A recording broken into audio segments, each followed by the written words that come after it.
खबर झांसी से है, जहां उत्तर प्रदेश के उप मुख्यमंत्री केशव प्रसाद मौर्य का बड़ा बयान सामने आया है। उत्तर प्रदेश के उप मुख्यमंत्री केशव प्रसाद मौर्य ने आज अपने झांसी आने के बाद पत्रकारों से अनौपचारिक बातचीत में समाजवादी पार्टी, बहुजन समाज पार्टी तथा कांग्रेस पर ताबड़तोड़ प्रहार किए।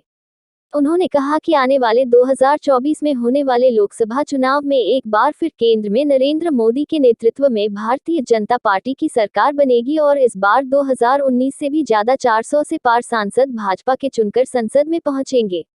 श्री रामचरितमानस को लेकर समाजवादी पार्टी के वरिष्ठ नेता तथा पूर्व कैबिनेट मंत्री स्वामी प्रसाद मौर्य के बयान को लेकर उन्होंने कहा कि यह बयान विनाशकाले विपरीत बुद्धि वाला है। इस बयान के पीछे समाजवादी पार्टी के सुप्रीमो अखिलेश यादव का हाथ है। शिवपाल तथा अखिलेश के फिर से एक हो जाने के सवाल पर उप मुख्यमंत्री ने कहा कि यह पहली भी एक थे, केवल 2019 में अलग अलग थे। उन्होंने कहा कि समाजवादी पार्टी पहले अपना परिवार तथा सफाई बचा ले, इसके बाद वह दूसरे मुद्दों पर बात करे। मुलायम सिंह यादव को सम्मान देने के सवाल पर उन्होंने कहा कि हमने सच्चे जनसेवकों का हमेशा सम्मान किया है। कांग्रेस के भी कई नेता ऐसे हैं जिन्हें भारत रत्न जैसे सम्मान से नवाजा गया है। बागेश्वर धाम के मामले को लेकर उन्होंने कहा कि यदि कोई अपनी इच्छा तथा समर्पित भावना के साथ कहीं जाता है तो इसमें किसी को कोई आपत्ति नहीं होनी चाहिए। आपत्ति किसी भी प्रकार के प्रलोभन देकर जबरदस्ती बुलाने पर की जाती है। बागेश्वर धाम के मामले को क्लीन चिट देते हुए उप मुख्यमंत्री ने कहा कि राजनीतिक दलों का फैसला जनता की अदालत में होता है और जनता बहुत अच्छी तरह जानती है कि कौन सा राजनीतिक दल देश के हित में तथा देश की सेवा करने के बारे में सोचता है और कौन सा राजनीतिक दल गुंडागर्दी, माफियागिरी और भ्रष्टाचार करने के बारे में। बताते चले कि उत्तर प्रदेश के उप मुख्यमंत्री केशव प्रसाद मौर्य झांसी प्रयागराज शिक्षक स्नातक खंड के एमएलसी प्रत्याशी डॉक्टर बाबूलाल तिवारी के समर्थन में आयोजित शिक्षक सम्मेलन को संबोधित करने के लिए आए थे। झांसी से दीप न्यूज के लिए दीपक चंदेल की रिपोर्ट। तक एमएलसी की 5 सीटों के लिए होने वाले चुनाव को लेकर के आज जब मैं आप सबके साथ बैठ रहा हूं तो यहाँ पर हमारी प्रदेश की महामंत्री और यह जो पूरा कानपुर बुंदेलखंड क्षेत्र है, भारतीय जनता पार्टी की प्रभारी इस नाते बहन प्रियंका रावत जी, हमारे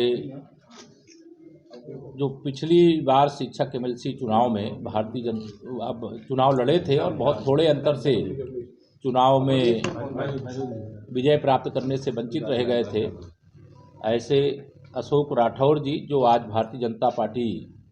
के जो अधिकृत प्रत्याशी श्री बाबूलाल तिवारी जी के समर्थन में और भारतीय जनता पार्टी परिवार का हिस्सा बने हैं। और इधर हमारे प्रदेश सरकार के मंत्री मनोहर लाल जी, हमारी बहन, दोनों बहनें विधायक, एमएलसी और विधायक, और आप सभी पत्रकार मित्रों को एक दिन बाद मैं गणतंत्र दिवस की और बसंत पंचमी की इसलिए शुभकामना दे रहा हूं कि कल आप सबका अवकाश भी था, इसलिए कल हम आपको डिस्टर्ब नहीं किए। एक दुखद समाचार भी एक तरह से झांसी के लिए है, हमारे लोकप्रिय सांसद अनुराग शर्मा जी की माता जी का निधन हो गया है, उस पर शोक भी हम लोग प्रकट कर रहे हैं। और आज की जो यह प्रेस आप सबको बुलाने का काम किया गया है, उसके पीछे का एक ही उद्देश्य है कि जो शिक्षक एमएलसी की और स्नातक एमएलसी की 5 सीटों का चुनाव हो रहा है। भारतीय जनता पार्टी पहले स्नातक सीटों पे तो चुनाव लड़ती थी, लेकिन शिक्षक एमएलसी के चुनाव नहीं लड़ती थी। लेकिन अब चाहे स्नातक एमएलसी हो चाहे शिक्षक एमएलसी हो, अर्थात कोई भी जो चुनाव होता है लोकतांत्रिक प्रक्रिया के अनुसार उसमें हिस्सा लेकर के चुनाव लड़ने का काम कर रही है। और मुझे यह कहते हुए प्रसन्नता है कि अभी तक जो हम लोगों को फीडबैक मिला है, उस फीडबैक के आधार पर हम 5 की 5 सीटें शिक्षक एमएलसी की भी और स्नातक एमएलसी की, जो उत्तर प्रदेश में इस समय चुनाव हो रहे हैं, 30 तारीख को मतदान है और 2 तारीख को मतों की गिनती होगी। भारतीय जनता पार्टी इसमें जीतेगी और श्री बाबूलाल तिवारी जी चूँकि यहाँ से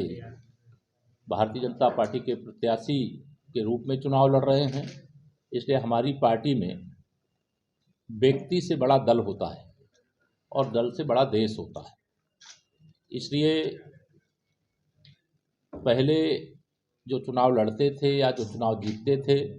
और भारतीय जनता पार्टी चुनाव नहीं लड़ती थी। इसके कारण से उसमें से कई लोग सफल होकर के सदन में पहुंचते थे, लेकिन आज वातावरण पूरी तरह से देश और प्रदेश में भारतीय जनता पार्टी की आदरणीय प्रधानमंत्री श्री नरेंद्र मोदी जी के नेतृत्व में, आदरणीय मुख्यमंत्री योगी आदित्यनाथ जी के नेतृत्व में जो सरकार है, सरकार के कारण से इतनी अनुकूलता है, क्योंकि सबका साथ, सबका विकास, सबको सम्मान, सबको स्थान देते हुए पार्टी मजबूती से आगे बढ़ रही है। इसलिए हमें ज़बरदस्त समर्थन शिक्षक एमएलसी के चुनाव में भी मिल रहा है। मैं आज यह भी उल्लेख करना चाहूँगा आप सबके साथ, जब मैं आपसे बातचीत कर रहा हूँ, इसी समय देश के माननीय प्रधानमंत्री जी परीक्षा को लेकर के छात्रों के साथ वर्चुअली संवाद करेंगे। देश के ऐसे प्रधानमंत्री माननीय श्री नरेंद्र मोदी जी हैं कि अगर प्रयागराज का कुंभ हो रहा है और वहाँ स्वच्छता का वातावरण देख करके मन एक पूरी तरह से मुग्ध हो जाते हैं, और फिर सफाई कर्मियों को कुर्सी पर बैठा करके स्वयं जमीन पर बैठ करके उनके चरण धोने का काम करते हैं। और काशी में बाबा विश्वनाथ जी का धाम बन करके जब तैयार होता है तो उसको बनाने वाले श्रमिकों के ऊपर पुष्प वर्षा करके उनका पूजन करते हैं। और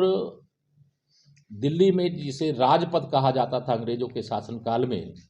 उसे कर्तव्य पथ बना करके जब कल गणतंत्र दिवस का समारोह हो रहा था, जब भारत में गणतंत्र दिवस के मुख्य अतिथि के रूप में विदेश के भी मेहमान थे, हमारे सम्मानित महामहिम राष्ट्रपति जी भी थी, प्रधानमंत्री जी थे, और सभी देश के सम्रांत तीनों सेनाओं के सेनाध्यक्ष थे। उनकी मौजूदगी में जो श्रम योगी अर्थात श्रमिक हैं, उनको गणतंत्र दिवस की परेड को देखने के लिए अग्रिम पंक्ति में बैठाने का काम किया। यह अपने आप में बहुत बड़े सम्मान की बात है, और किसी गरीब का, किसी श्रमिक का, किसी किसान का, किसी नौजवान का,